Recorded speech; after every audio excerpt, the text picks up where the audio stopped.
అమ్మ నమస్తే. చెప్పాలి. ఇప్పుడు అది పాత అయిపోయినా కానీ అఖండ సినిమా గురించి మనం చేద్దాం అనుకున్నాం.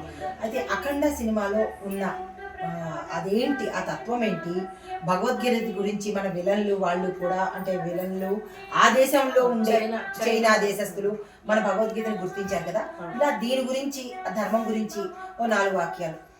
అదేనమ్మా, ఇప్పుడు బోయపాటి శ్రీను గారు తీసిన ఏదైతే అఖండ 2 ఉందో చాలా, అంటే మేము చూడగానే అమ్మాయి అయితే ఏడ్ చేసింది, ఎమోషనల్ అయిపోయింది అనమాట. సినిమాకి వెళ్ళిన తర్వాత అంత ఒక్కొక్క సీన్ లో మనకి పరమేశ్వరుడు కనిపించాడు మాకు. నిజంగా చెప్పాలంటే ఈశ్వరుడే వచ్చినట్టు అనిపించింది.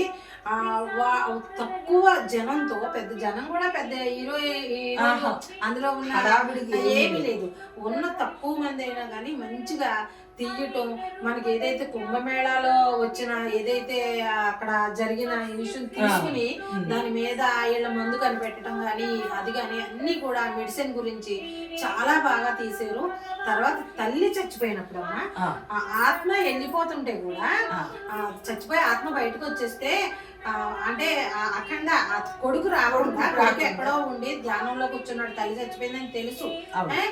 ఈశ్వరుడు స్వయంగా వచ్చి అమ్మకి అంత్యక్రియలు చేసి వెళ్ళిపోతున్నాడు. అంతే వెళ్ళిపోతుంటే ఈ ఆత్మ లెగిసి, చాలా మంది చూశారు కానీ చూడని వాళ్ళ గురించి చెప్తున్నాం మేము, ఈ ఆత్మ లెగిసి శివాని పిలుస్తుంది, కొడుకు బాబు అని పిలుస్తుంది, కొడుకుని పిలుస్తుంది, కొడుకు అనుకుని పిలిస్తే ఇక ఆయన చెప్తాడనమాట. తర్వాత తెలుస్తుంది నువ్వే వచ్చావంటే అవును భక్తుల గురించి భగవంతుడే దిగొచ్చాడంటే ఆయన అఘోరా అయిపోయి ఈ కొడుకుని ఇచ్చింది కదా ఆ తల్లి, మరి ఆవిడ పుణ్యాత్మరాలే కదమ్మా, ఎంత ఆవిడ గర్భంలోంచి వచ్చాడు కదా, ఎంత పుణ్యాత్మరాలు. అలాంటి తల్లి గురించి నేను నా భక్తుల గురించి రానా అని ఈశ్వరుడే వచ్చి అంత్యక్రియలు చేయడం అది కానీ చాలా బాగుందండి సినిమా అయితే మాకు మేము వచ్చిన రోజున చేయాలనుకున్నాం, కొన్ని కారణాల వల్ల ఇప్పటి వరకు యాక్ట్ చేయవలసి వస్తుంది. నిజంగా చాలా బోయపాటి గారికి చెప్తున్నాం. అవును, ఆయన కూడా చాలా ఆ ఏజ్ కి తగ్గట్టుగా ఆయన చాలా బాగా సెట్ అయ్యారు.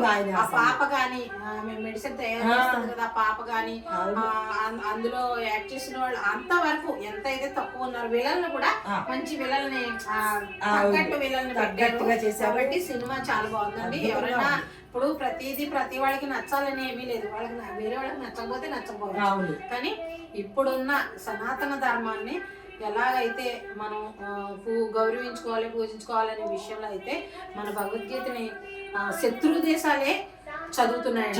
అదైతే మనం చాలా ప్రౌడ్గా ఫీల్ అవ్వాలి. ఇప్పుడున్న పరిస్థితుల్లో మనం దీన్ని భగవద్గీతని ఏం చేస్తామంటే చదవమండి, ఇంట్లో పెట్టుకుంటాము, ఉందిలే అనుకుంటాం. అలా కాకుండా రోజుకు ఒక అధ్యాయం చదవమని కంపల్సరీ అందరూ చెప్తున్నారు. అలాగే మనం ఈ భగవద్గీతను కూడా చదివితే అందులో ఉన్న విషయాలు మనిషి జీవితానికి చాలా దగ్గరగా ఉంటాయి. కాబట్టి మన ఏదైతే ఇతర దేశాలు చదువుతున్నాయి, మనం కూడా భగవద్గీతని మనిషి యొక్క ప్రతి దీనికి సమస్యకి పరిష్కారాలు ఇందులో దొరుకుతున్నాయి మనకి. అది విదేశంలో వాళ్ళే నమ్మారు, దీని మీద పరిశోధనలు చేశారు, వాళ్ళే ఒప్పుకున్నారు, కానీ మనం ఒప్పుకోలేకపోతున్నాం. పంచభూతాలు ఉన్నాయని ఎలా ఒప్పుకున్నామో కంపల్సరీ భగవద్గీతలో ఉన్న సారాంశాన్ని కంపల్సరీ ఒప్పుకోవాలండి. దాన్ని మనం అయితే స్వాగతిద్దాము. సినిమా అయితే చాలా బాగుంది. ఇలాంటి సినిమాలే రావాలి, ముందు తరానికి ఇంకా విషయాలు తెలియాలి. తీసిన సినిమా ఒకటి, నరసింహ ఒకటి, హనుమాన్, ఇలాంటి సినిమాలు ఎందుకంటే ప్రజలు ఆదరిస్తారండి, ఆదరించాలని అనుకోవద్దు. అలాగే చాలా మంది ఏంటంటే ఆ ప్రేమ లవ్ ఈ సినిమాలే తీస్తున్నారు. సరే, ఎవరు ఇష్టాలు ఆడుకుంటాయి, కానీ ఎక్కువగా మనకి ఈ ఆధ్యాత్మిక సినిమాలు తీయాలని మేము కోరుకుంటున్నామండి. నమస్కారం.